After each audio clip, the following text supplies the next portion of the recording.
نعم بسم الله الرحمن الرحيم الحمد لله رب العالمين الحمد لله الذي فرض علينا حج بيت الله الحرام وقال الله تعالى الحج أشهر معلومات فمن فرض فيهن الحج فلا رفث ولا فسوق ولا جدال في الحج وما تفعلوا من خير يعلمه الله وتزودوا فإن خير الزاد التقوى واتقون يا أولي الألباب. وقال أيضا وأتم الحج والعمرة لله قال لله على الناس حج البيت من استطاع إليه سبيلا وأشهد أن لا إله إلا الله وحده لا شريك له وأشهد أن سيدنا مولانا محمد صلى الله عليه وسلم خير من طاف وسعى. قال رسول المصطفى محمد صلى الله عليه وسلم خذوا عني مناسككم. السلام عليكم ورحمة الله وبركاته. الحمد لله batulaamwina abagenyi ba Allah ab'omwaka guno 2026 mwenna Allah byasoboleseza alhamdulillah tumulimu abo baanukudde omulango gwa Nabbi Ibrahim alayhi salam. Allah yamugamba nti kowoola naye okwanukula inshallah taala obeddoboozi okutuuka ojja kuba mulimu gwange inshallah. mwenna abatulaba kulabaika Islamic Media tutandise nga twebaza Allah ow'ekitiibwa. Allah atulalikako okubeera nti tutuukiriza empagi mu mpagi ez'obusiraamu, empagi ya hijja. Allah tuli basiimu nnyo olw'okutuuka katako oba olw'okuba nti atulalikako okubeera nti tukola hijja tugenda e Makka, okubeera nti tulambula ennyumba ey'ekitiibwa n'okubeera nti tukola emikolo gya hijja nga egirina okukolebwa. Essaawa zino ebiseera ebisinga manyi mu busiraamu mbaamu ebiseera nga tuba tulina obikozesa okubeera ntutegeeza abantu ensonga eri mu biseera ebyo.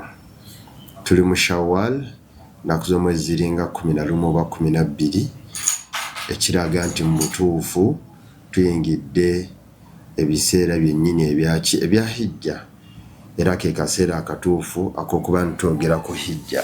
Inshallah tujja tambula ne series zaffe eziwerako ddala ze tusuubira ntujjaganyulwamu ffe abagenda oba bonna abagenda nabo bonna inshallah abaliwiringi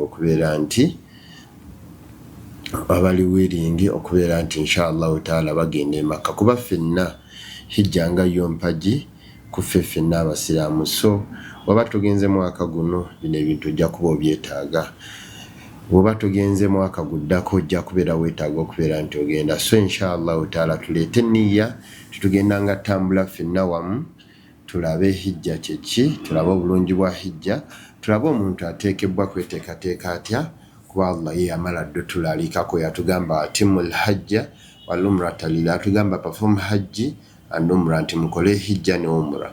Era ne aya zinatansi yatugamba al hajju ashhuru ma'lumat, nti hijja eri mu myezi egikoze eki egimanyikibbwa, ng'emyezi egyo giri esatu: ashawwal, dhulqada, dhulhajj. Emyezi egyo esatu gy'emyezi gya hijja nga tujja okutunulira nga tuli ku aya za hijja nga tuzinnyonnyola inshallah taala. So omuntu mu hijja muno, omuntu agenda okukola hijja, waliwo abantu bannaffe abaakidde nga alhamdulillah bo bali Makka batuuse dda, batandise dda emikolo gya hijja batya. Omuntu asobola okuba mu Shawwal mwennyini nga lumu n'agenda ng'agenda kukola hijja gye bayita hajju tamattu, abasinga obungi gye tukola oba abasinga obungi gye bakola, n'agenda olunaku olusooka olwa Shawwal n'akola umra n'alinda paka ku y'omutawuli olunaku olw'omunaana mu Dhul Hajji n'atandika emikolo gya hijja emirala inshallah taala. So obudde bwe tulimu bwe bulungi, saba Allah ow'ekitiibwa abeere ng'atuwamu obulungi. Sala ow'ekitiibwa Muhammad sallallahu alayhi wasallama era bwe tugamba nti khairu man taafa wasaa, yasinga okubeera nti akola emikolo gya hijja nga egirina okubeera nti gikolebwa. Atwafu ze tugenda okukola nga tugenze mu hijja okwetoola, omuntu alina kwetoola emirundi 7, tugenda kwetoola 7. Lwaki? Kuba Nabbi bw'atu yatuyigiriza ate era bw'atu byakola. Tunagenda mu saayi gye tuyita Safa ne Marwa notandika nti abda bima bada Allah wa rasul ntandika nga Allah we yatandika inna safa al marwata min sha'irillah faman hajja al bayta nga ebigwayo inshallah taala byonna dhahab wal aud mirundi ujunna safa ne marwa tugenda kuba tujikola nga Allah we yagiragira nga nabbi waffe Muhammadi sallallahu alaihi wasallam yagikola kikola nga agamba khudhu anni manasikakum mukole hijja nga mulaba njikola cholaba sikoze tukikola cholaba kola hijja nga bolaba njikola inshallah ojja okubeera nti ofunamu inshallah tumwebaza owekitiibwa kuba nti atusiimira nabbi owekitiibwa Muhammadi sallallahu alaihi wasallam kuba nti okudwatun hasana example esinga okubeera nti nnungi inshallah taala era basuubiza nti inshallah mwenna abatambula naffe ku Labaika Travels oba mu Labaika Islam Media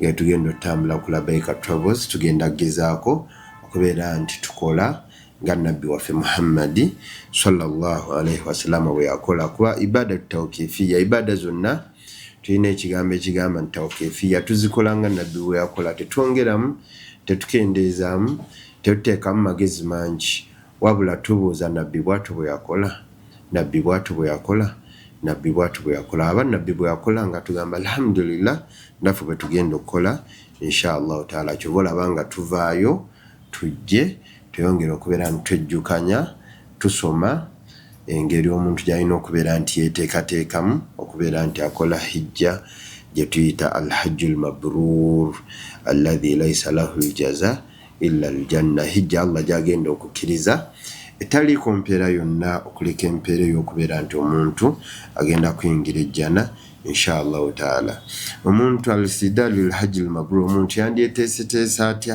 okubeera nti afuna hajjul mabrur ebiseera ebisinga tubajjukiza twagamba nti nabbi ogamba nti waliwo hajjul mabrur bimaana waliwo hijja omuntu gyasobola okukola neetaba mabrur waliwo omuntu hijja gyasobola okukola neetaba eyo Allah gyakkiriza so omuntu asobola okukola hijja enfu n'omuntu asobola okukola hijja ki entuufu kyobalaba nga ano banne tweteeketeeke nga wakyabulayo ebbanga essaawa zino wentandikidde wano okubeera ntutandika emisomo gya hijja wakyabulayo omwezi nga gumu ne wiiki nga 2 okubeera ntutambula that means abakonfaminga twaclosinga then abajja okuregisteringa baregisteringa for hijja ya 2027 inshallah taala y'omwaka ogujja so hijja y'omwaka guno we closed we are just now trying to learn how we are supposed to perform hajj the right one and so on so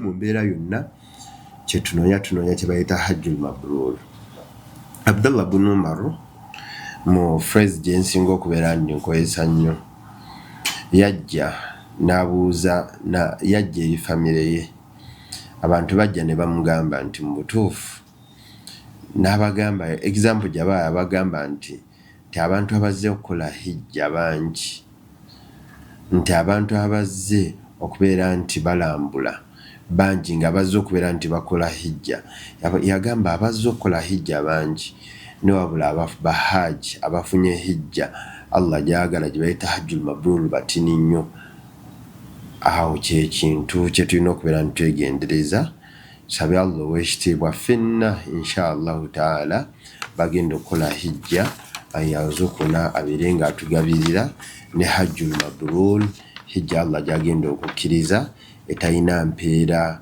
yonna okuleka empeera ey'okubeera nti omuntu ayingira ejjana nga nabbi atugamba alhajjul mabrur laysa lahu aljaza illa aljanna so omuntu yandyeteeseteese atya kubeera nti afuna na hajjul mabrur huwa rihlatu okubeera nti omuntu yeetegekera olugendo luno ng'alwetegekera nga tannaba kubeera nti otambula tonnagenda mu hijja n'olina okubeera nti weeteekateeka nobeera nti otegeka omutima gwo inshallah taala nobeera nti oteeka omutima n'ogamba guno omutima gwange alhamdulillah ngenda mu lugendo nensaba Allah abeere nga mpa ekiyitibwa hajjul mabrur hijja Allah gyagenda okukkiriza mu kweteekateeka mulimu okubeera nti omuntu akola omulimu gwonna gwagenda okukola ng'akola khalisa lillahi taala so mu kweteekateeka okusooka ayina okubeera nti mulimu kye bayita al-ikhlas wa tasih niyya.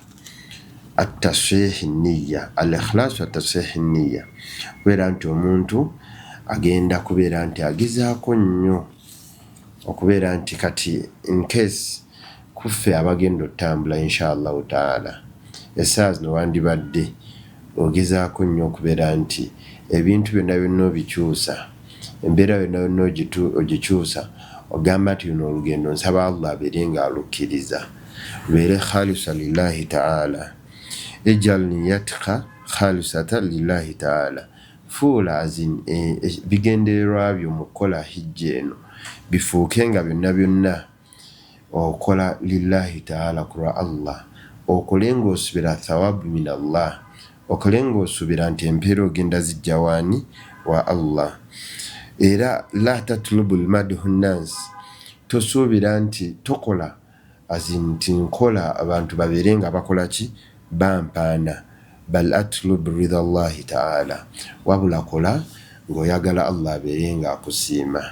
Biseera ebisinga tugamba mu dhikiri gye tusoma ennyo sabaha wal masa, njiddamu nnyo kuba abantu mba njagala bakole ki babeere nga bagiteeka ku bwongo. Raditu billahi rabba, tuli basiimu nti Allah mulezi waffe. So woba oli musiimu nti Allah mulezi wo, kola ebintu by'osuubira oba emirimu gy'osuubira nti gimusiimisa. So guno omulimu gukole ng'oyagala kusiimisaani Allah. Twabadde mu Ramadani nga tusaba Allahumma inni asaluka rabbana hubbuka wa hubbu man yuhibbuka wa hubbu amalan yuqarribuna ila hubbuka. Allah tukusaba tukwagale, tukusaba Allah naawe otwagale, tukusaba Allah twagale emirimu egitusembeza okubeera nti tukwagala, mu mirimu egisembeza omuntu okwagala Allah. Era omulimu omuntu Allah gwasobola okubeera nti akola, mulimu okubeera nti omuntu akola hajji, ogikola okusembeza mu bantu abaagala Allah, egikola okusembeza okubeera nti okola emirimu gyonna gyonna egibeera nti gikusembeza wa Allah inshallah taala. Kyova olabanga al-hajjul mabrur, hijja gye tugamba nti hijja Allah agikkiriza, ebamu okubeera nti omuntu aba akomyewo asigala nga mu butuufu yakyuse eneeyisa egyabadde nga yeeyisa nga tanako yakoze hijja nga agikola khalisa lillahi taala kulwa Allah. Allah naye n'amusiima n'abeera nti emirimu gye gyonna gyonna agikola ng'agikola kulwa Allah. Allah atugamba ama umiru illa liyabudullaha mukhlisina lahu ddin. Allah atukubiriza n'atugamba nti mu butuufu emirimu gyonna gyonna gye tulina okukola tulina ogikola mukhlisina lahu ddin, nga gyonna tugikola kulwa Allah, gyonna tugikola nga tusuubira empeera zonna zetugenda ofuna mulimu ogwo tugenda zijja wa Allah. Tugikola emirimu egyo gyonna nga tusuubira temuli riya. Kyolanga kiba kirungi mu ibaada zonna z'okola n'omaliriza nga weegerera Allah. Kyolanga omukkiriza yina abeera baina al-khawf war-raja, abeera yeraliikirira nti Allah anakkiriza omulimu guno gwe ngenda okukola. Ogenda mu hijja neetandikirawo okweraliikirira. Lwaki? Kuba ne bannabbi ab'ebitiibwa bonna Allah bwe yagamba, kati nga nabbi Ibrahimu alayhi salaam. Kyobalanga ye tuba tusaba Allah tumusaba nti tukusaba nga nabbi Ibrahimu alayhi salaam yakusaba, gwamulagidde. Allah alagira nabbi Ibrahimu alayhi salaam. Munansonyiwa naye mu hijja muno tugenda kuleeta nnyo example za nabbi Ibrahimu alayhi salaam, era tujja kumaliriza tuzze twogere ku byafa ebimu ebya nabbi Ibrahimu alayhi salaam. Nabbi Ibrahimu alayhi salaam Allah amala omulagira okuzimba Kaaba. Naye mu kumulagira ozimba Kaaba tekitegeeza nti nabbi Ibrahimu alayhi salaam yazimba Kaaba. Era obujulizi obulaga nti nabbi Ibrahimu alayhi salaam yasooka n'ajja mu Makka n'asaba Allah n'agamba rabbana inni askantu min dhurriyyati biwadi ghayru dhi zar'i inda baytika al-muharram.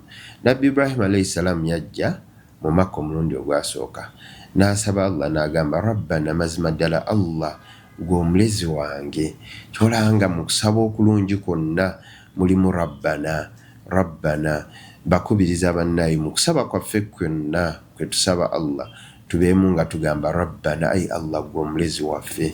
Lwaki? Kuba Allah bw'atu bwe yasomesa baswalihina anbiyayi bannabbi abalongoofu gwe tolaba nti nabbi Adamu alayhi salaamu nga amaze okuva nga amaze okukola bye yakola ne Hawa ne mukyala we bamaze okubeera nti Allah asungwala abajje mu nnyumba ye ekitiibwa mu jjana, yabagambira ekigambo kyekimu, rabbana inni zalamtu nafsi dhulman kathira faghfir li fa innahu rabbana inni zalamtu nafsu dhulman kathira faghfir fa innahu la yadhlimu illa anta. So mu mbeera yonna yonna abagamba ekigambo kyekimu. Nabbi Ibrahim alayhi salam, nabbi Adamu alayhi salam kyekigambo kyekimu, rabbana inni zalamtu nafsi dhulman kathira bal rabbi inni zalamtu nafsi dhulman kathira. Mazima ddala ay Allah ffe nze ne Hawa tulyazaamanyizza emyoyo gyaffe, naye bw'otyo bw'oba osaba ti mubutuufu rabbana. Era Allah yennyini n'atugamba mwaze tujja okutunuulira eza hajji ez'okubeera nti omuntu abeera mu hijja. Allah atugamba minhum man yaqulu rabbana atina fi dunya hasanata wa fil akhirati hasanata wa qina adhaban nar. Okulaga obukulu bwa rabbana. Allah atusimira nti abanagamba nti rabbana atina fi dunya, ti Allah tukusaba otuwe ebirungi ku nsi kuno otukingirize n'ebibi, azino otuwe ebirungi ku nsi kuno n'ebirungi ku akhira, inshallah tubeere nga tuyingira ejjana beba abasinga obulungi. So mu mbeera yonna ne nabbi waffe Ibrahim alayhi salam bw'atu yasaba Allah, rabbana inni askantu min dhurriyyati biwadi ghayru dhi zar'i. Ti abantu bange mu butuufu mbalese mu kifo ekyo nga mu butuufu tekiriimu mu ddungu, mu desert, inda baitikal muharram. Naye kyenkakasa mu kifo ekyo mulimu ennyumba yo ey'emizizo. Alhamdulillah, ebiseera ebisinga kyova olaba nga we tujja obujulizi obulaga nti mu butuufu nabbi Ibrahim alayhi salaamu ennyumba aliwo even before nga Allah tannaba kubeera nti amulagira. Wano yamulagira nti wa idh yarfa Ibrahimu alqawaida min albayt wa Ismail, yamayiza agamba rabbana taqabbal minna innaka anta samiul alim. Kyetwagadde okujjawo inshallah tujja kujja tugaziye mu aya ezo nga tuli mu tafsiri watu za hajji inshallah taala. Naye twagadde kujjawo nti nabbi Ibrahim alayhi salam Allah yamulagira n'olwamala omulagira okubeera nti azimba ye kennyini mulongoofu, then olwamala okuzimba ye kennyini olwamala okuzimba ali ne Ismail alayhi salam bonna balongoofu, bamaliriza bagayira Allah, rabbana taqabbal minna innaka anta samiul alim. Ay Allah kkiriza omulimu guno gwe tukoze, ay Allah kkiriza omulimu guno gwe tukoze. Naawe kennyini ng'ogenda mu hijja beera ng'ogezaako okutereeza okulongoosesa zino omulimu gw'ogendako, ogezeeko okusaba Allah ow'ekitiibwa, ay Allah kkiriza hijja yange eno gye ngenda okubeera nti nkola inshallah taala mu mbeera yonna, kye bayita al-ikhlas. Wegayire Allah okubeera nti akkiriza hijja. Kyolanga abamufassiriina abasinga batuukanga ku aya eno yabakaabyanga nnyo, ng'ekibakaabya kiri ekyo kyekyo nti mu butuufu nabbi Ibrahim alayhi salam Allah yamulagidde, amaze okukola omulimu omulungi, akoze ne Ismail alayhi salam ye kennyini mukwano gwa Allah, ate ye kennyini yegayirira Allah okubeera nti akkiriza omulimu guno omulungi gwakoze inshallah taala. So bakubiriza bannayo yenna alina eteeketeeka okubeera nti agenda mu hijja, alina okubeera nti agezaako okukola okusaba Allah ow'ekitiibwa akole hijja yeeno ng'agikola ku lulwe. Lwaki? N'obujulizi era tubulabye mu aya za hijja Allah yali atulagira. Mulowooza lwaki yali atugamba aqimu salat wa atu zakat, muyimirizeewo esswala, muyimirizeewo n'okubeera nti mutoola zaka. Naye we yatuuka mu hijja kutiba alaykum siyam, mu siyam yatugamba kutiba alaykum siyam, balaliseeko okusiiba kama kutiba ala alladhina min qablikum la'allakum tattaqun.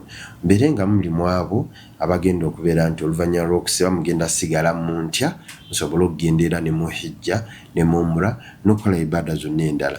Naye wabula ku hijja ye Allah yavaayo okulaga nti ikhlasi yeetaagisibwa nnyo, okubeera nti weewaayo osabe Allah ow'ekitiibwa hijja eno gy'ogenda okukola agikuwe agibale nti ogikola ku lulwe ogezeeko nnyo okutereeza enniya yo. Enniya zaffe mumanyi musobola okubaamu ebintu bingi. Allah kyobulanga ye yagamba ye kennyini aya gye nasomye wa atimmu lhajja wal umrata lillah, to perform hajj and umrah for the sake of Allah. Kola hijja n'umrah ng'obikola kulwa Allah. Tikitegeeza nti giri emirimu Allah alitagamba ogikole ng'ogikola ku lulwe.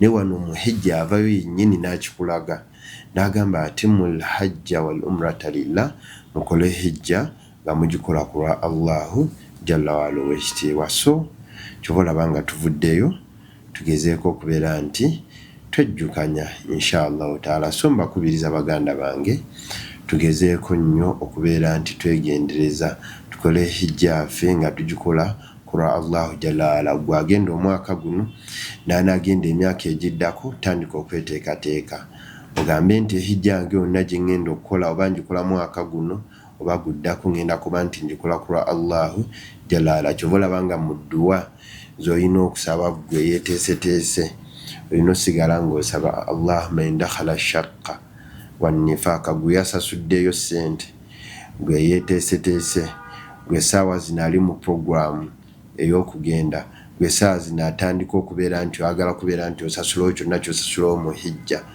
Beera ng'osaba Allah, ng'osabirewo ku kyonna ky'osasuddeyo oba kyonna ky'wasasuddeyo oba gwe yalabye ku visa yo eya hijja. Allahumma in dakhala shaqqa wannifaaqa warriya. Saba Allah mu dduwa zino te Allah nkusaba bwe muyingiramu okubuusabuusa kuba tokkirizibwa kubuusabuusa mu hijja. We muyingiramu okubeera nti annifaaka obunnanfuusi warriya, ne muyingiramu okubeera nti okweraga. Bangi muffe azin abeeraawo nabadde n'omuntu omukulu nanyumiza nangamba aliwo munne yagenda naye nga ye ekimutwalayo agamba nti baludde nga amuyita haji naye nga takola ki, nga takola hijja. N'agamba nze kangende bampite ddala haji ngikolere ddala biggwe. Era beebo boosanga nga wallahi alhamdulillah Allah olubawa haji bagamba tebalaba nsonga ndala lwaki badde okubeera nti bakola hijja. Babagamba tebalaba nsonga lwaki baddayo e Makka, tebalaba nsonga ndala lwaki baddamu okubeera nti bagenda ku Kaaba ey'ekitiibwa lwakuba bwe ekigendererwa kyabwe kyali kyagenda bafunye erinnya ery'obwa haji inshallah taala. So mbakubiriza la tatlub madhu nnas, bakubiriza nga maliriza ensonga eno jjaggibaako nnyo. La tatlub madhu nnas, temusuubira nti oba mwagala abantu babawaane nti mukoze hijja, wabula bal atlub ridha llahi, banne mbasaba tubeere nga tusuubira, tubeere nga twagala kusiima kwa Allah, Allah tusiime olw'okukola hijja inshallah taala. Ekirala omuntu alina okubeera nti akola yeeteekateeka okubeera nti agenda mu hijja inshallah taala, at-tawbatu sadiqa, okubeera nti yeenenya eri Allah olwenenya olwannamazima, olwenenya olwannamaddala, tawbatan nasuha. Allah atugamba ya ayuha alladhina amanu, abange mwe abakkiriza, tubu ila llahi tawbatan nasuha. Tawbatan nasuha min jamii dhunub. Allah atugamba abange mwe abakkiriza mwenenye eri Allah olwenenya olwannamaddala. Si ebiseera ebisinga nga woolaba nga weenenya n'obeera nti mu butuufu twenenyeza lwenenya lw'olwanti lwannamaddala, awo gwe Allah tagamba, gwe Allah agamba bakkiriza tubu ila llahi tawbatan nasuha. Bane twenenye eri Allah nga tunagenda kubeera nti tukola ki, tukola hijja inshallah taala. Ffenna tumanya amazambi gaffe ge twakola, naye kimanye nti inna Allah wal ghafurur rahim, Allah musonyiyi ate era musaasizi. Inna Allah huwa tawwab, Allah akkiriza okwenenya kw'abantu kwonna. Inna Allah huwa al-afu, kyobola nga owedda mu Ramadhan, tavudde mu Ramadhan ne tuyingira emyezi gya hijja.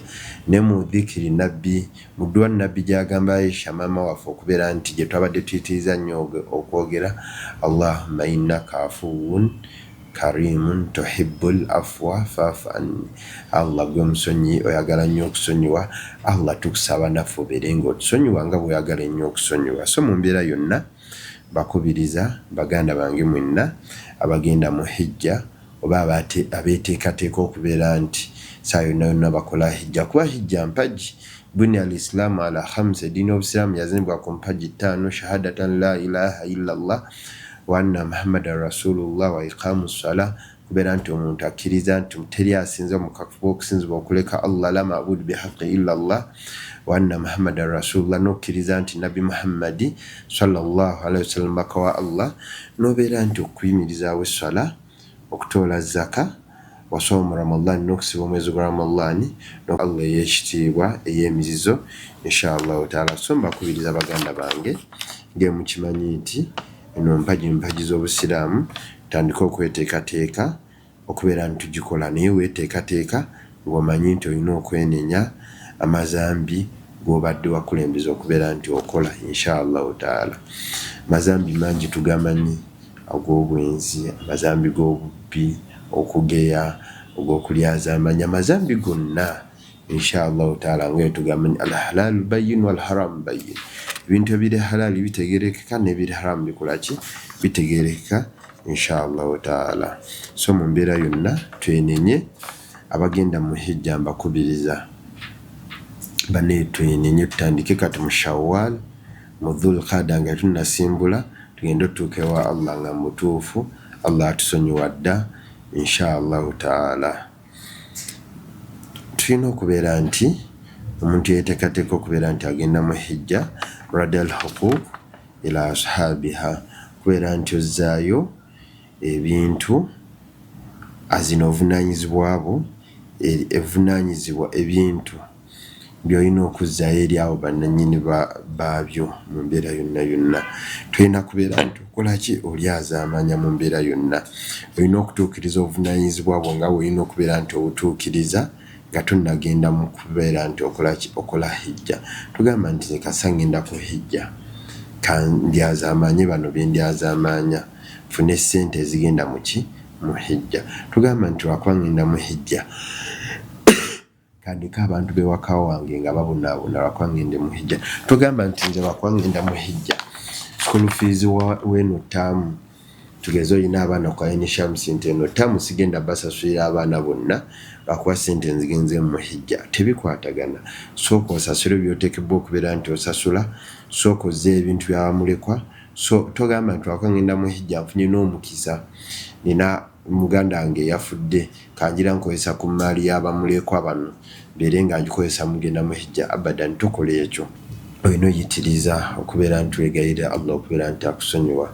Astaghfirullah astaghfirullah astaghfirullah alazim alladhi la ilaha illa huwa alhayyul qayyum wa atubu ilayhi. Kana Rasulullahi sallallahu alayhi wasallama, nabbi waffe Muhammadi sallallahu alayhi wasallama yalinga yegayirira nnyo Allah okumusonyiwa akthar min 100 marra, emirundi egisinga n'ekikumi, obuuso emirundi egisinga n'olukumi mu mbeera yonna.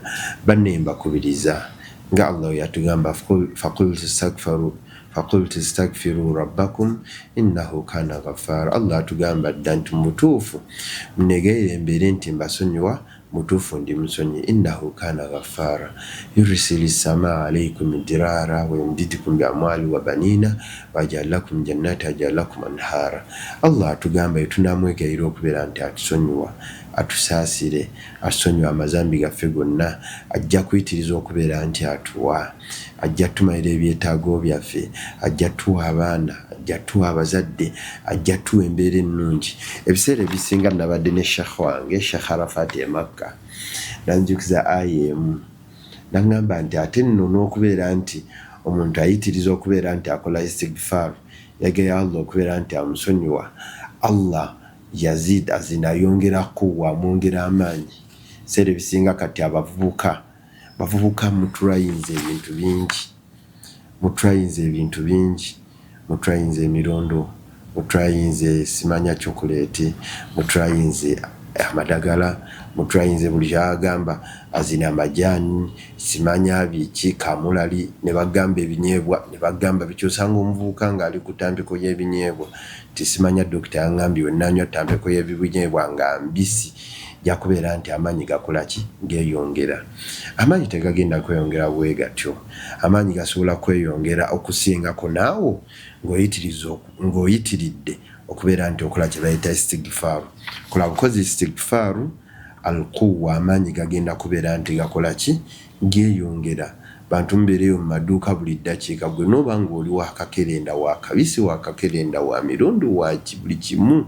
Era ennaku zino bizinensi ezifuna obwaga bizinensi efuna olina kulanga nti mutuufu nze nina amaanyi gano, bw'oba olidde kano amaanyi gano genda okulaba ng'oyo amazaawo.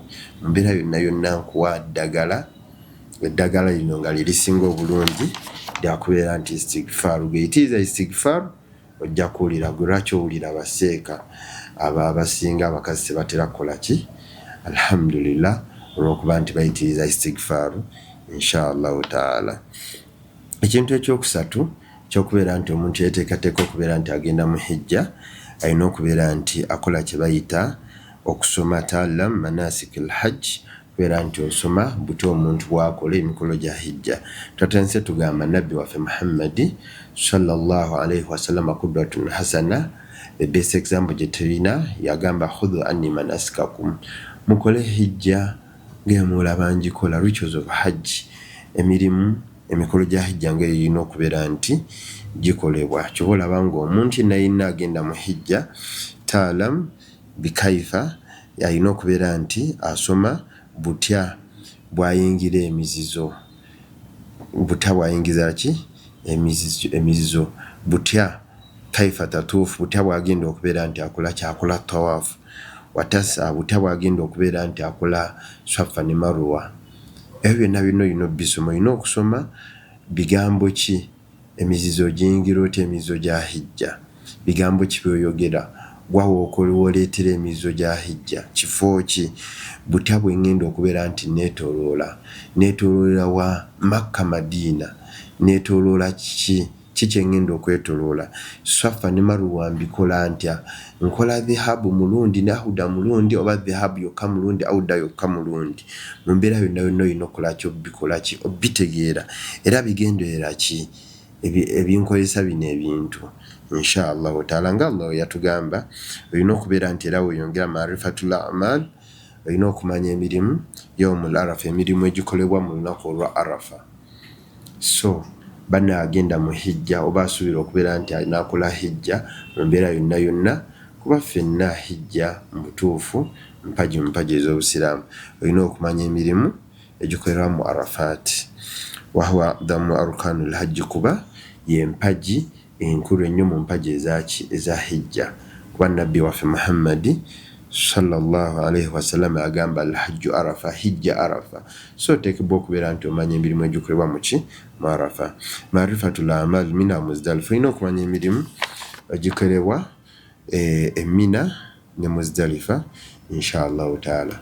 Saagenda okukola hijja kitwale nti olina okubeera nti omanya ebintu ebyo, manya emirimu egya Mina, egya Muzdalifa, egya Arafa, manya butya bwe batoloola Kaaba, manya butya bwe bagenda mu Safa ne Marwa, manya butya bwe bayingira emizizo inshallah taala. Agenda mu hijja okweteekateeka nga tumaliriza, olina okwegendereza annafaqat alhalal, olina okwegendereza ssente z'otuwa abakutwala mu hijja. Ebiina bingi mu mbeera yonna, so yonna yonna gy'osasudde ssente oba yonna gy'okyasasula ssente, banne weegendereze, totwalawo obutwazi ssente zonna z'osanze nti zentwalayo.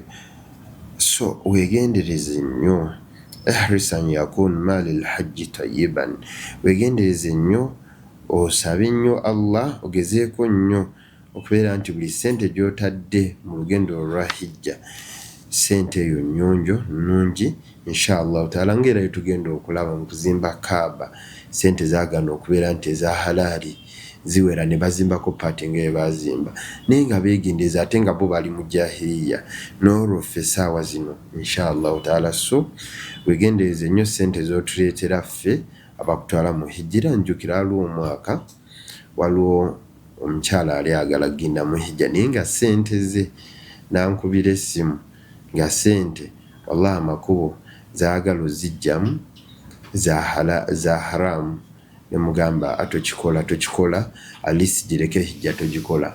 Kuba atunnyonnyola ne tuula ne Sheikh Ali Mukiibi ne Sheikh Quraish tugenda ozuula masala nga ssente ezo engeri gyagala ozifunamu wallahi kubo lya haramu.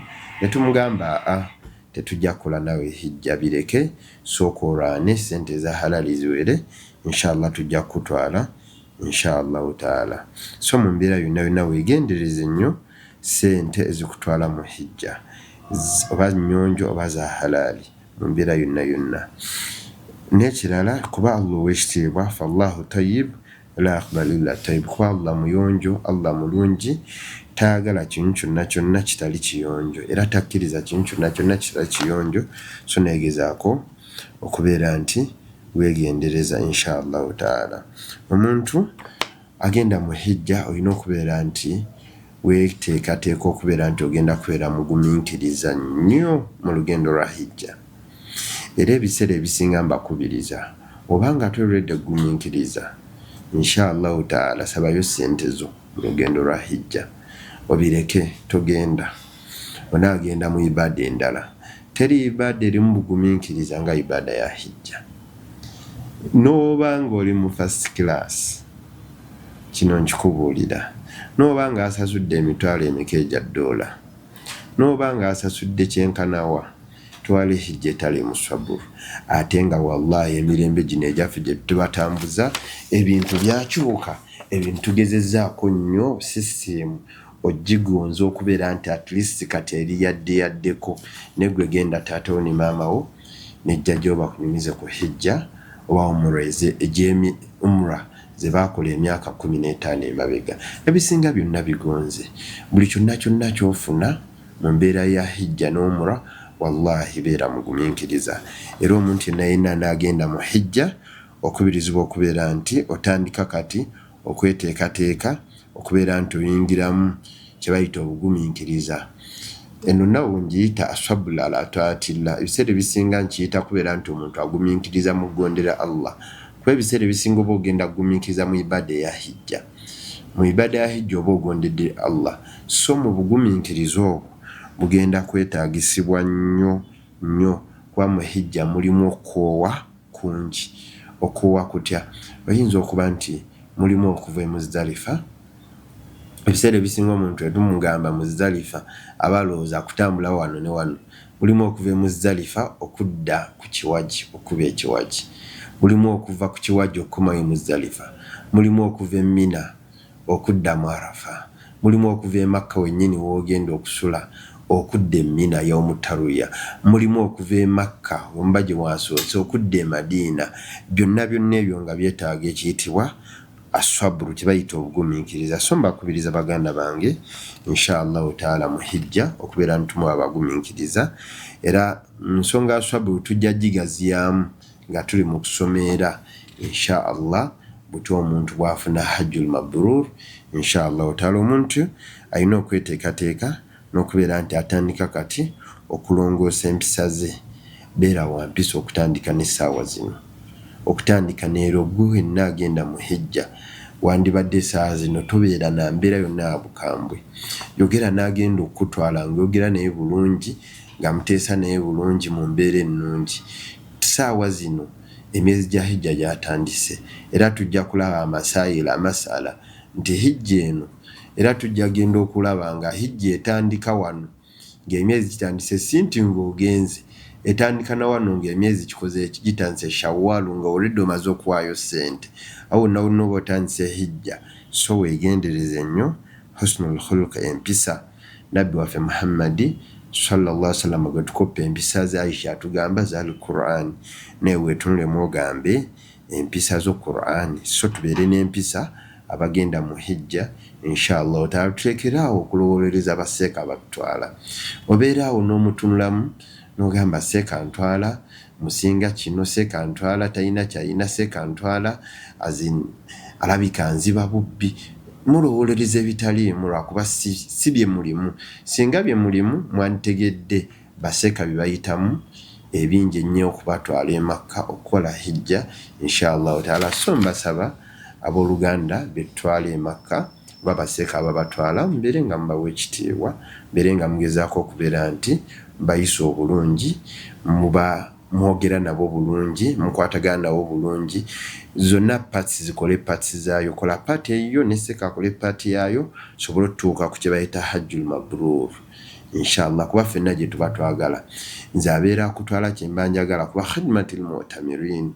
okubeera nti nsavingwa gwe omulamazi shafu lana kitiibwa kintu kyamaanyi nnyo mulimu gw'amaanyi nnyo mulimu gwa nabbi Muhammadi sallallahu alayhi wasallam kyovula bango okubeera muto tunagendera mu hijja ndooza nga asene maze twala ekikopo ate abaasene ebigambo bingi saabaaseno we tunalabira ddala nti bino ebigambo bingi nga ki nga mutandise okunyumya nnyo ki munyumya mu mupiira munyumya ki so mbakubiriza inshallah taala kubeera nti akaseera kana bagenda mu hijja tukikozesa kubeera nti tuyiga eyo talbiya labbaik allahumma labbaik labbaik la sharika lak labbaik innal hamda wa ni'mata lak wal mulku la sharika lak oba okuyiga kuba n'otugenda gyetaaga ku yawmu nahr lunaku olw'ekkumi allahu akbar allahu akbar allahu akbar la ilaha illa allah allahu akbar allahu akbar walillahi alhamdu oba okuyiga la ilaha illa allah la ilaha illa allah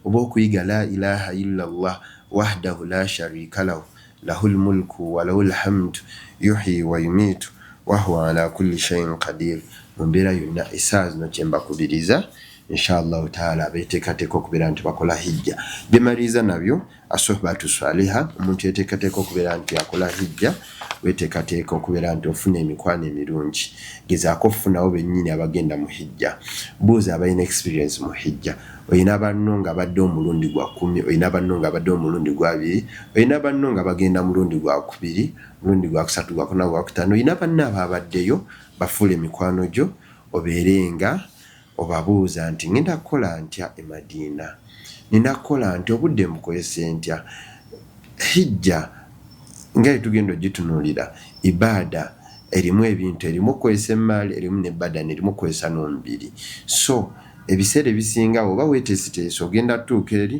omanye nti mu butuufu nsobola kubeera nti neteekateeka bwe nti omubiri gwange nsobola ogukozesaako bwe nti twenna abantu ntuuse Makka nja kuba nkyalina Arafa nja kuba ennaku zikyali nejja kukola tawaafu bwesiti omuwendo